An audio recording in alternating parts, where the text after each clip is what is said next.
All right, good morning or good afternoon, depending on where you are, and welcome to our Center for Agricultural Profitability webinar this week. My name is Ryan Evans with the Center for Ag Profitability at the University of Nebraska-Lincoln.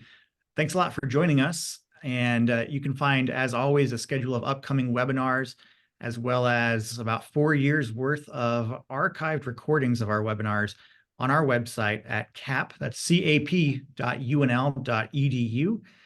And today we are looking at the Nebraska Priority Climate Action Plan, which was submitted last month to the US EPA by the Nebraska Department of Environment and Energy. And the plan identifies agriculture as the largest source of Nebraska greenhouse gas emissions, with electricity generation being the second largest source. So today's webinar will break down the Nebraska Climate Action Plan, focusing on what it proposes to do to reduce agricultural climate pollution emissions here in Nebraska. If you have questions as we go, we'd love to hear those. Please use the Q&A box to type them in, and we'll address them after the presentation. And to make that presentation, we're really glad to be joined again by Professor Dave Aiken from UNL's Department of Agricultural Economics. Professor Aiken is an agricultural law and water law specialist with Nebraska Extension and the Center for Agricultural Profitability. And I'll turn it over to him now. Welcome, Dave. Thanks, Ryan. And are we screen sharing now?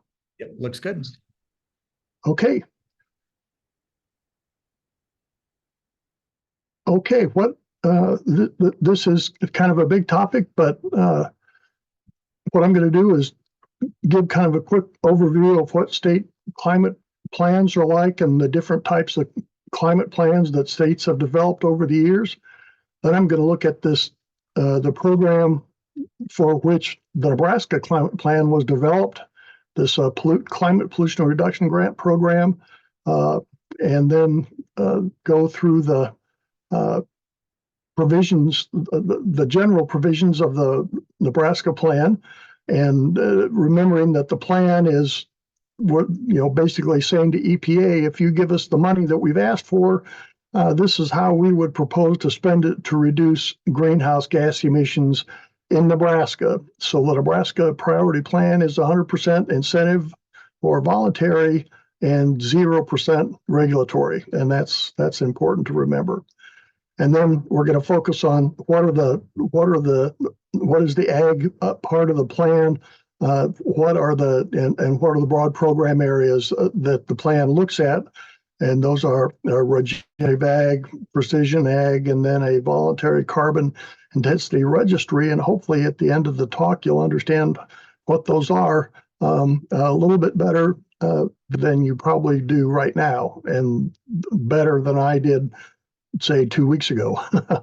Okay, before this year, maybe half of the states in the U.S. had some type of climate action plan, and it was usually one of two types. It was either how to adapt to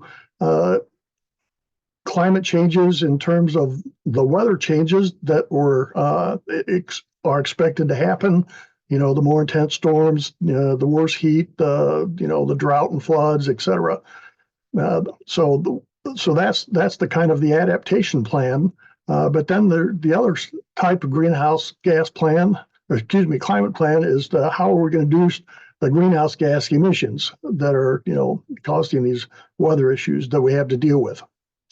And in recent years, coastal states, that have taken a beating because of hurricanes and flooding associated with that, and home insurance problems getting home insurance anymore that's affordable in those areas.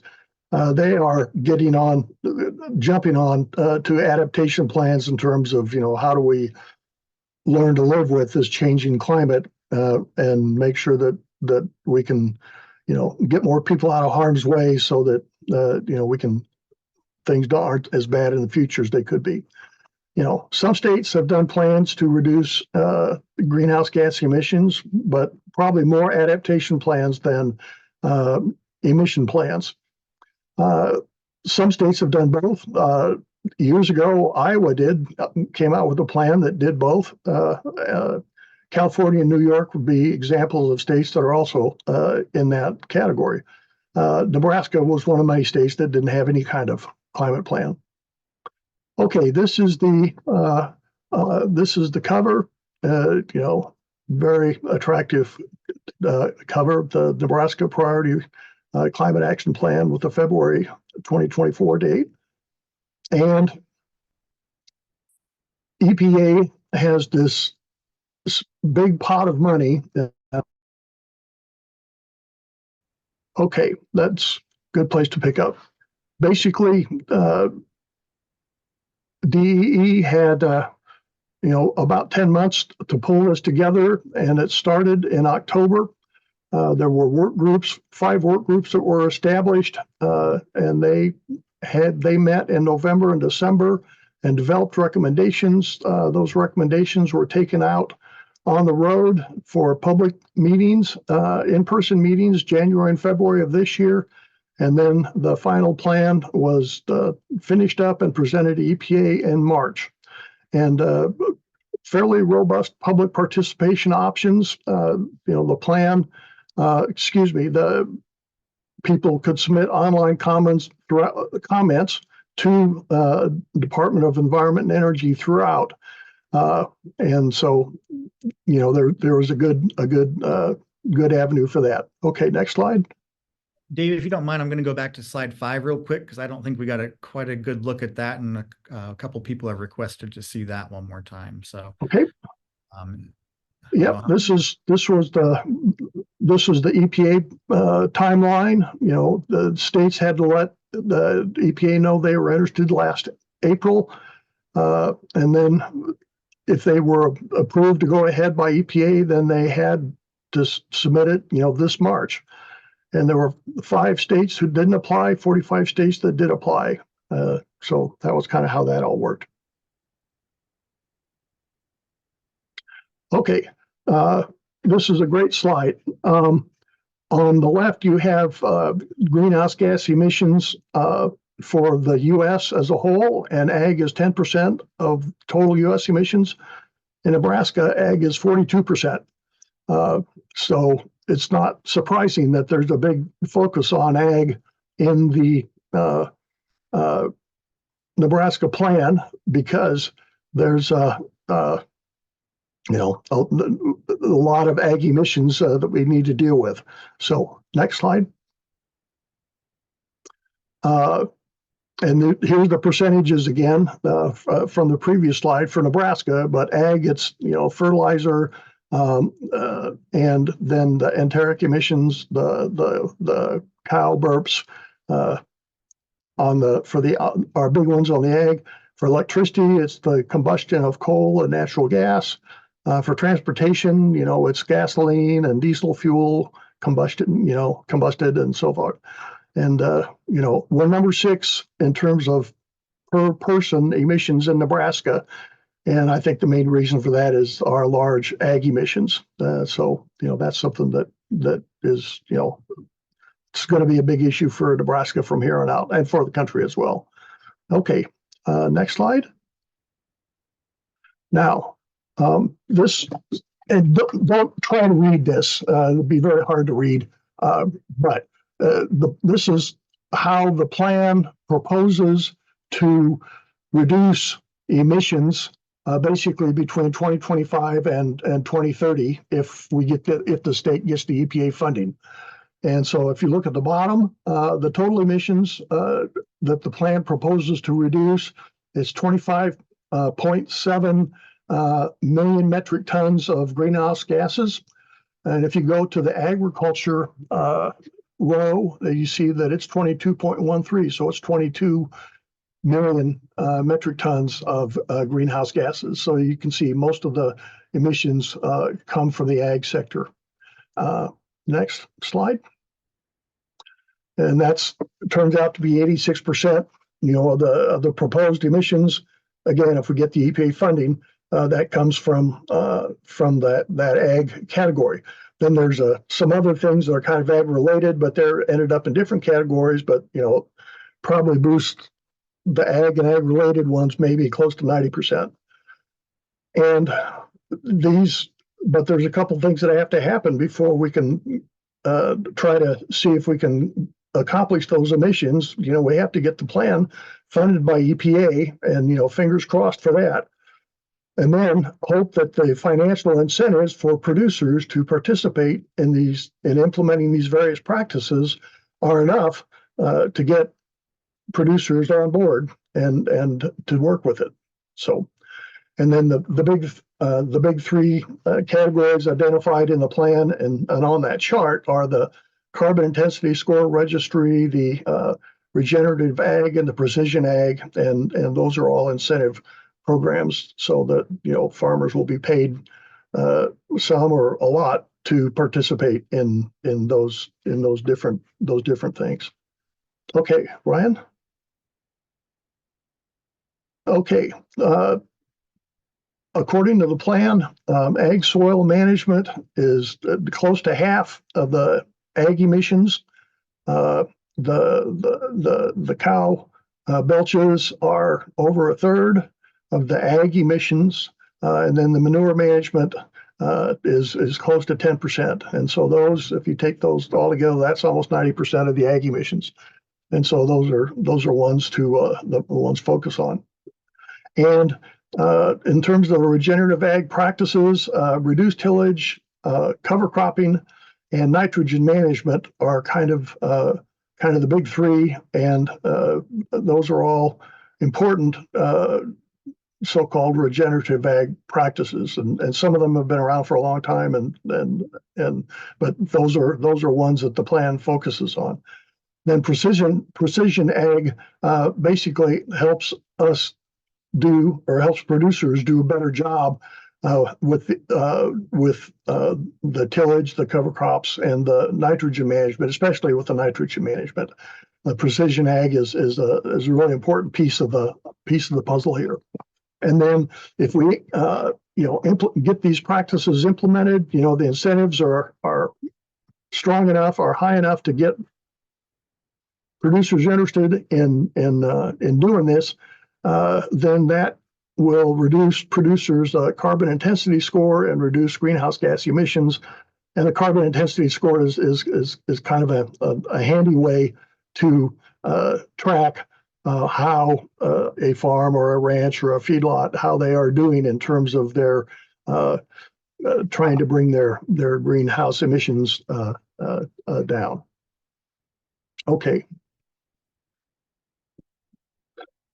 So for ag soil management practices, this is from a very, very helpful NEB guide published a few years back, but crop management to reduce soil nitrous oxide emissions in Nebraska. I mean, boy, it's just made perfect for this, for this program.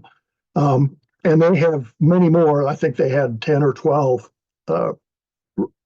recommendations of things to do, but I just picked out, enough of them to kind of hit the high points. But, the first two, that's basically don't put all of your fertilizer on pre-plant, because if you get a heavy rain, a lot of that fertilizer will get washed off into the river or stream, and where it's not doing you any good. And so, you want to do some of your application during the season.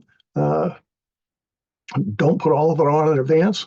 And if you have the precision ag setup, you can do variable rate nitrogen applications and really, do an outstanding job of managing fertilizer application to the crop, when the crop needs it, and taking into account the variable rate that the crop will use fertilizer throughout the field. I mean, this is kind of Buck Rogers stuff, but it really lets us spoon feed the fertilizer to the crop. Then the nitrogen inhibitors keep the nitrogen in the root zone longer, so that with irrigation or with rainfall, the fertilizer won't be as likely to get washed down below the root zone where it just ends up polluting groundwater. And then cover crops are an important soil management practice as well. We've heard a lot about them relative to the ag carbon credit, offset credit, things that have come on the last few years, but they're a big help with the soil management. I'm not an agronomist, as you can tell, but this is, these are the things that the agronomists say are should be on anybody's list in terms of improved soil management. Okay, next slide. Okay, this is the methane emission that we get when the cows burp or belch, and enteric fermentation with all the stomachs they have, all that. And this may be the toughest nut to crack, but there are some promising things to consider. Feed additives such as seaweed. When the first time I saw that, I thought it was a prank, but that was several years ago. But it's not, and it looks like it could reduce emissions, substantially, 50% or more, based on a variety of different studies that have come in. Research on this, including research here at the University of Nebraska, out on the ag campus. Some of these feed additives are beginning to come on to the market for commercial use. I think something has been licensed in Canada, and I think that there's some that are in process in the United States as well. I know they're interested in this, and also in New Zealand and Australia. One thing that I found in my very quick literature review is that they're working on developing vaccines that would, once you give the cow the vaccine, then their ability to generate that methane is reduced as well. And so, that's something to keep an eye on. But that's a real challenge. Manure management is also a significant issue, and these anaerobic or without air, that's what anaerobic means, digesters, and they basically capture the methane emissions from manure and convert the the emissions into clean methane or biogas. It's sometimes referred to, and that cleaned up methane can be used to generate electricity for on the farm, or it can be used to, or you can just market it as, like you would natural gas for a variety of things. And the dairy industry has been doing this for quite a while. And getting back to the carbon credit conversation, a lot of carbon credits have been written when dairy farms have put in the digester and then have generated their own power to power their dairy facility.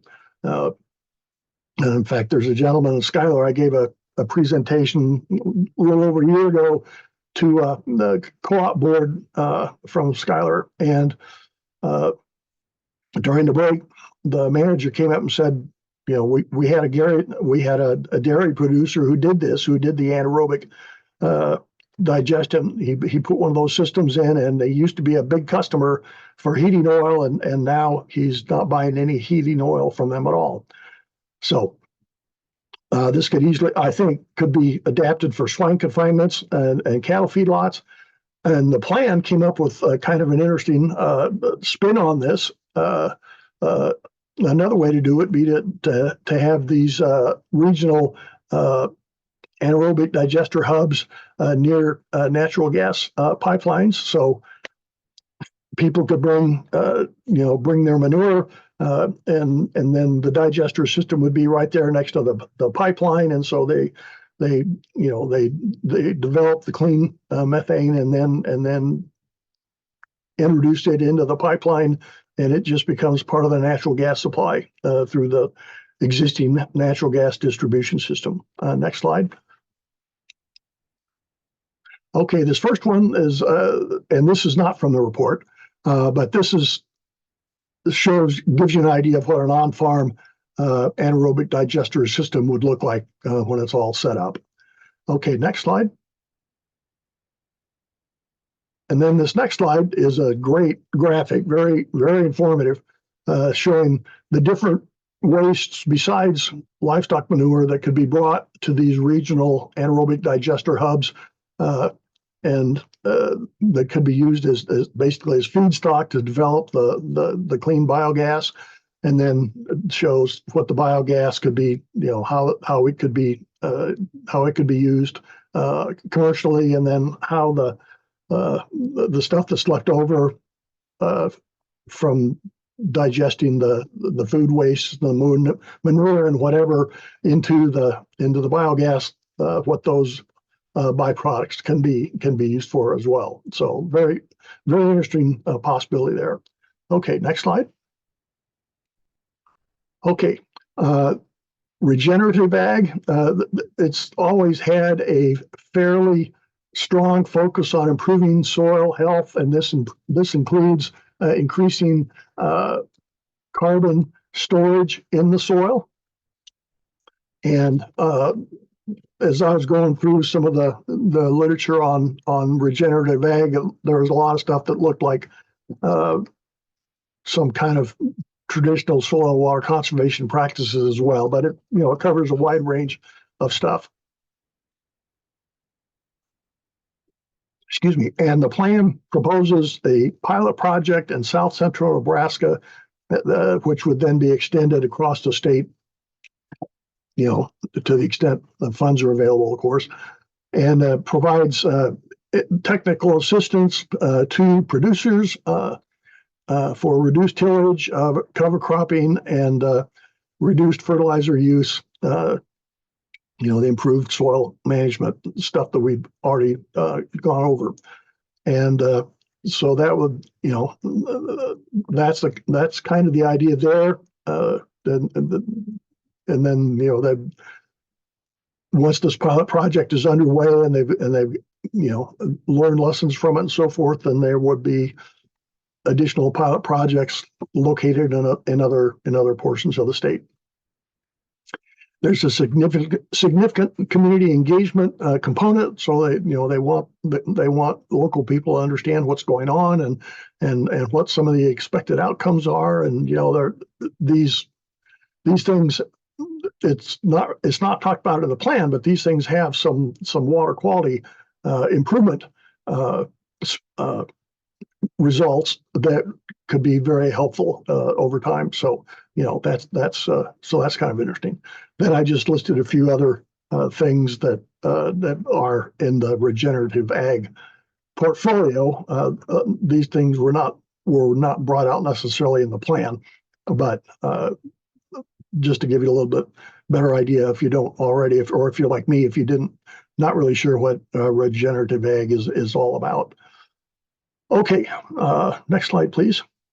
If you don't mind, Dave, I'll sneak in one question that just came in. Sure. On this slide. Do you know who's managing the pilot project? Don't know anything. We don't know if there's going to be a pilot project. We won't know until the summer. That's when I think EPA is supposed to let states know whether they're receiving a grant, and then the grants would be, I think, announced sometime in October. So there's not going to be clarity about any of this stuff until well into this fall.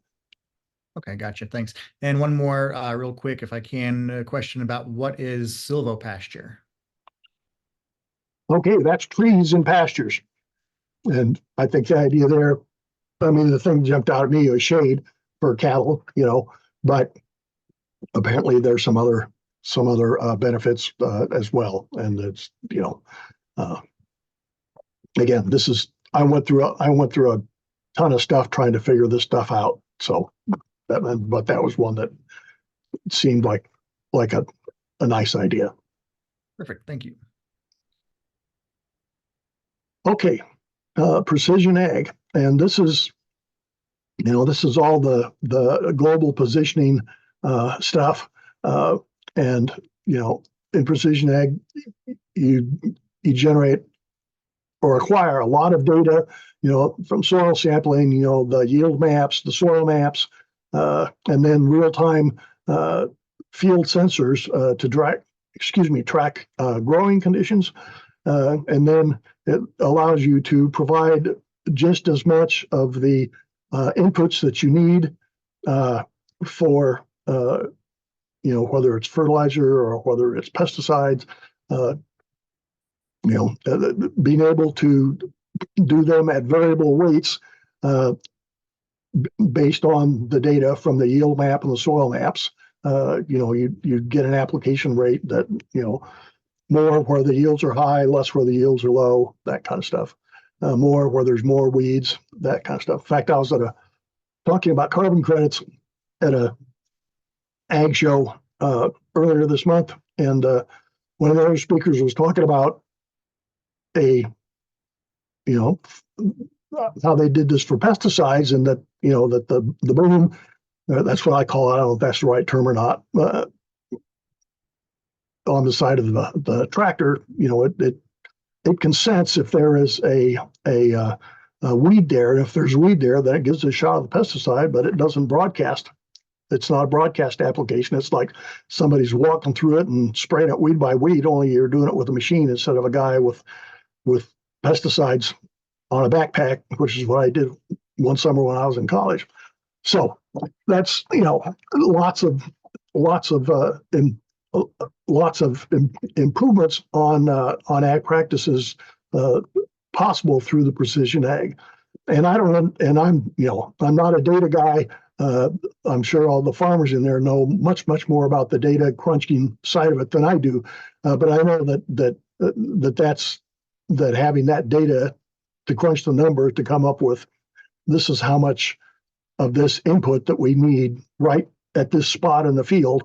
That there's a lot of technology, digital technology behind that, software and analytics and a whole bit. So some specific things, the guidance systems, GPS guidance systems, the yield monitors, the soil mapping, the variable rate, and then the drones are three of them. And then if you can show the next slide, the next one's probably my favorite. Again, this is from the Nebraska plan, but it's a very nice graphic that captures some of the elements of the precision ag. So you got the drones, you got the weather station, you've got the soil moisture blocks or sensors, and that's all being collected there. And then the numbers are being crunched probably somewhere else. And then the information in terms of what to do is sent to the smartphone, and the farmer can use the smartphone to kind of ride herd on all this. And it's a pretty cool deal. Okay, thank you. Next slide, Ryan. Okay, carbon intensity score. When I headed into this, I had a little idea about what precision ag was. I had a little bit of idea of what regenerative ag was, although not a very good idea, as it turned out. But the carbon intensity scoring had me a little worried. I thought, oh man, where are they going to get this? But that just shows that I was kind of behind the curve. This has been around almost 30 years. It goes, in terms of operations, it goes back to 1995, where the Department of Energy used the GREET model, or greenhouse gases regulated emissions and energy tool, to evaluate alternative fuels and what their carbon intensity, or what their basically greenhouse gas emission intensity was for the production of each unit of energy. And so that's where the numbers come from. And it is initially used, and I think it's probably been used in Nebraska for ethanol producers that want to market ethanol into California. Then they, if they can get corn or soybeans as feedstock that have these low carbon intensity scores, then they can qualify for some financial premiums or benefits under the California ethanol program. And this now the GREET model is going to be used, for all these alternative new federal fuel programs, or the ones that have gotten, maybe they're not new, but they got a big financial boost from the Inflation Reduction Act. So like the clean hydrogen, the sustainable aviation fuel, which popped up an awful lot in the ag media articles when I was, trying to figure out what carbon intensity scoring was for farmers. And then the new clean fuel tax credit that takes effect in 2025, calculating these carbon intensity scores will be using the GREET model, GREET model, some variation of the GREET model, and then they tweak it a little bit, for use in different programs, so that it's capturing the information that it needs, but it doesn't worry about information that it doesn't need and that might be relevant to another program and that kind of stuff. And so it's basically the lifetime greenhouse gas emissions associated with the energy consumption and producing, ethanol or other alternative or clean fuels. And it is used all over the world. I mean, it's not just the standard in the United States, but it is used all over the world. And I guess there's two versions. There's an Excel spreadsheet version, and then there's also a one that I guess is more of a computer run, rather a computer model than a spreadsheet. But there are, 35,000 registered GREET users, and they're consultants that'll do it. My guess is that if I'm an ethanol plant that is, trying to source this low carbon intensity feedstock, I'm working with a consultant probably that says, okay, if your producers give me this information, and there's like 5 or 6 things that you have to give them. If they give that, then I can calculate a carbon intensity score, for that year's crop, and do it like that. And I think that's how it works. So it's actually the plan is to make this available to producers who want to find out what their carbon intensity score is, and as we'll see in just a little bit, this is kind of a big deal, this carbon intensity, because it's pioneered with the California ethanol program, but ethanol producers outside of California wanting to participate in that program, they know what GREET's all about, and I'm sure it's been used in Nebraska, because I know we have ethanol producers exporting to California. So they're doing this, and a lot more producers are going to be doing it, as these other financial alternative energy or clean energy programs come online in the next year or so. A lot more producers will be interested in signing up for that kind of stuff. So I think it's going to be a big deal, and so I think it's great that that's part of Nebraska's proposal to the EPA. Okay, next one. Before we do that, Dave, if you don't mind, I'll interject another question that just came in here. If you have an idea if these carbon intensity scores will be calculated through USDA or private companies, any indication of that? My understanding, that's a great question, and I had that same question myself, and I made a note to myself to reach out to USDA to see whether they're going to get in the carbon intensity scoring business. Right now, as many of you may know, if you've looked at carbon credits, do you know about carbonfarm.com? I believe that's the correct name for it. That's the USDA online program where you input, your location and your crops and other information, and then it tells you how much carbon you're storing under your land each year. So they're kind of in the greenhouse gas business, the greenhouse gas ag calculation business right now. And to me, it would make a lot of sense for them to do something like this, uh, uh, for carbon intensity as well.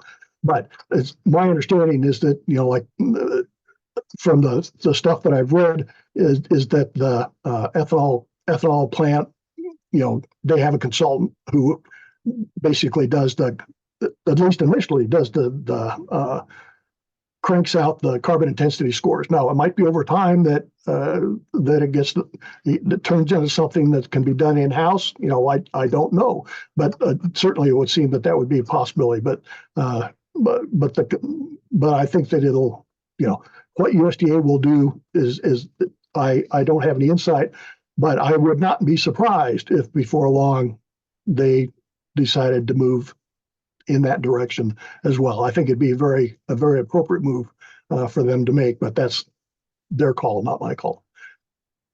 Depends on who wins the next election too, frankly. So we'll see. Right. Thank you. Okay. I think there's a lot of commercial interest in developing product lines. It's basically that's what's happening on the crop side in terms of corn and soybean producers, learning over time how to reduce their carbon intensity scores to make their feedstock more attractive to the ethanol producers who are producing for the low carbon market. But I think we'll see this on the food side as well. In fact, I don't know if any of you have followed USDA's Climate Smart Ag program. That I scratched my head about that for a long time, but now it's starting to make sense. Basically, they've got a lot of proposals for where somebody will come in and says, "I'm a low carbon beef producer, but I want to scale it up. I want to work with some of my neighbors so that we can develop enough low carbon beef that we can get our own processor and do it ourselves and market our own low carbon beef as a kind of specialty meat product." And I just picked beef as an example, but it's probably they've got it for just about any type of commodity that's that consumers will eat. So or will be an input to like cereal or whatever it might be. Over time, these food companies are going to be just like ethanol producers. Food companies are going to be interested in getting low carbon inputs so that their climate score that they report to their customers gets better and better as time goes on. And it seems that, at least for now, it seems that the carbon intensity score is going to play a big part in that transition. So I think it's really great that it's part of our plan that went to EPA, and this will give producers, if they haven't been introduced to it already, a chance to kind of try it out and to try it out for free. If that project is funded, ends up being funded, that will be find out what it's like, and then find out what they can do to improve their carbon intensity score, and to have the opportunity to kind of play a little bit more in this new low carbon food side of the food system that is probably going to get more significant as time goes on. Okay, next one. I'll interject one more that's interesting here that just came in from a person that says their corn ends up in California, and they're wondering if Iowa might have an advantage then over them, as Iowa presumably would have a better CI score with no irrigation. Would that impact then the market for corn here in Nebraska? I know there's a lot of interest in this in Iowa, and yes, they do have that non-irrigated advantage. But there are a lot of things that you can do besides your besides that.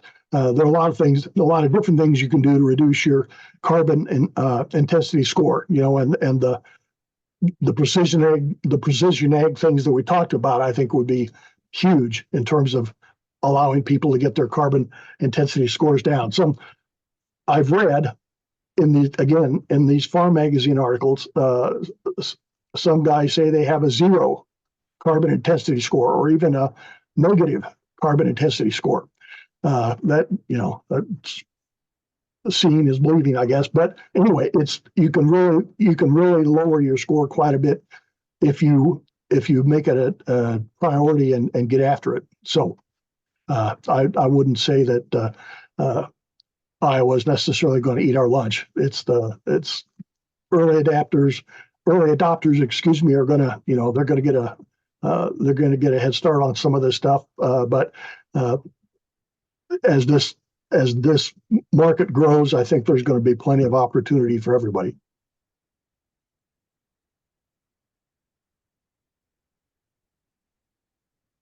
Okay.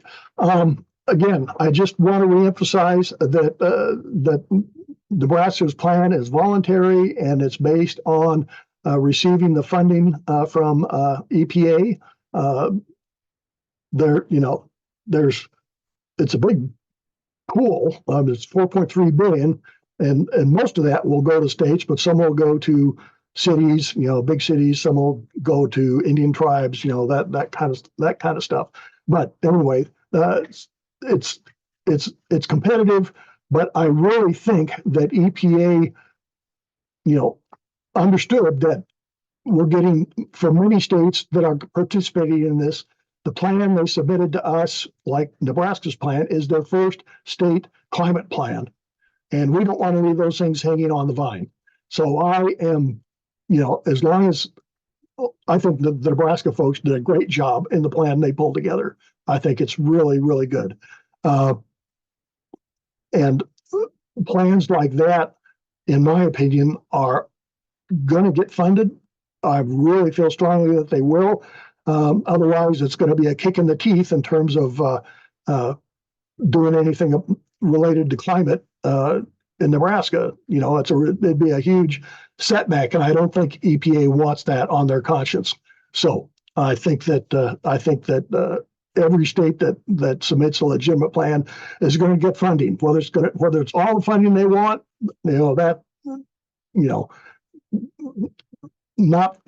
Clearly not in every case. There's going to be more wants than there is dollars to pay for all those wants.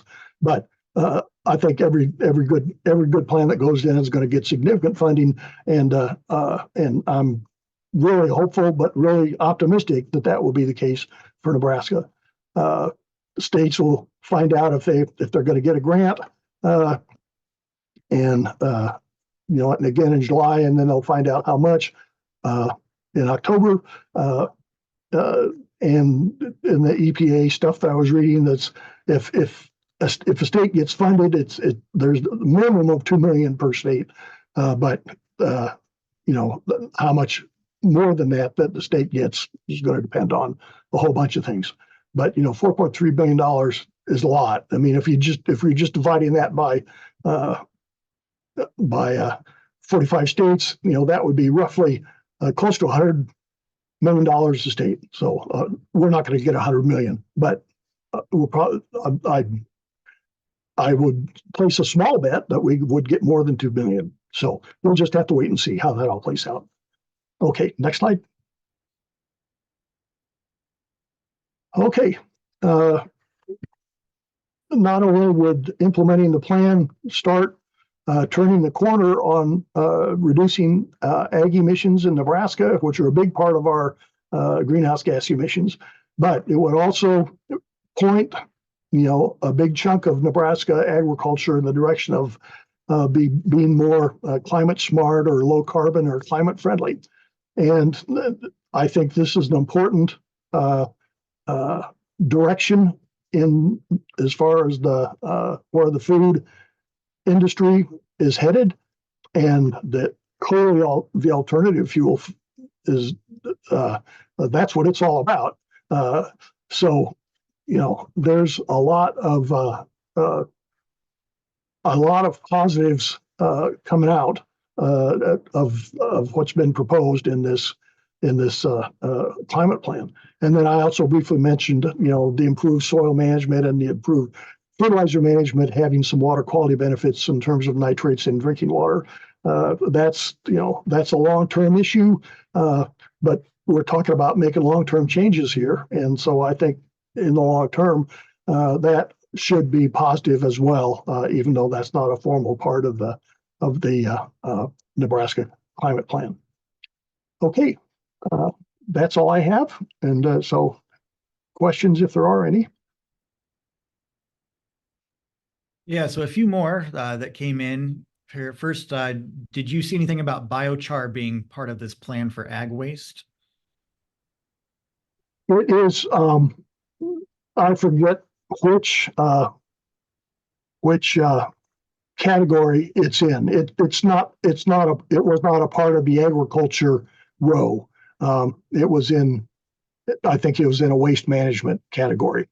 But that has been looked at as a soil additive and a potential place to store more carbon in the soil through biochar. But it was not a focus of this talk because it wasn't a big focus in the report. Okay. At least the parts of the report that I looked at, I didn't look at the waste management part at all. Okay. Thanks. And another question about this slide on slide 6, wondering if the numbers net of CO2 absorption by plants, if these are net CO2 absorption by plants or just emission from cattle and fertilizer production. Those are the emissions from the.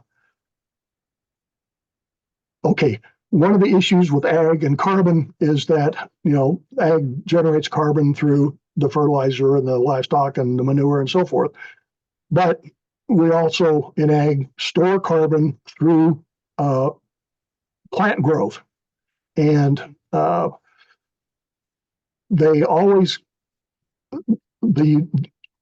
how we account for numbers in greenhouse gas reporting is developed by the United Nations, and it's followed by all the countries all over the world. And so carbon sequestration in soils, mostly ag soils in Nebraska, but that's all accounted for as a separate category. So there's all the numbers that they have are basically the gross emissions from that, but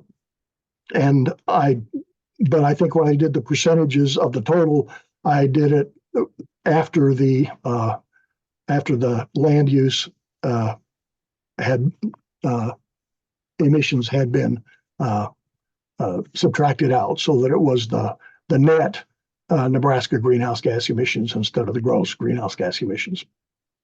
So those percentages are on the net, and but it's like the total emissions is 85 and the net is like 80 or something like that. So the net helps, but it's not a big factor.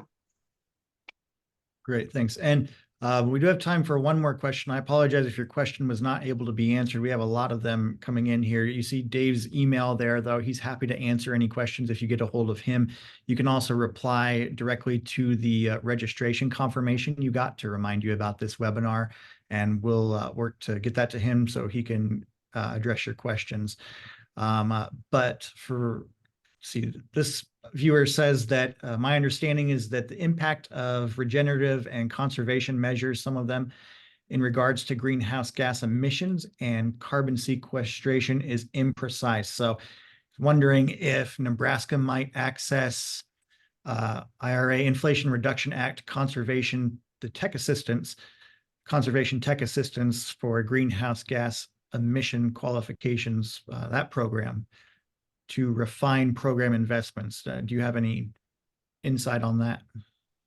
Okay, all of this is, we're still in a battleship here, so that does, those things do not turn on a dime, and I'm sure that the GREET model that was first used in 1995 and the GREET model that is used today, the 2024 version is better than the 1995 version. But you got to start somewhere. And as you use these things, you find out where the problems are, and you try to fix those, and so on. So I don't know what I mean. The Inflation Reduction Act is, I mean, close to $400 billion in terms of all the clean energy type programs, including, this program that we talked about today.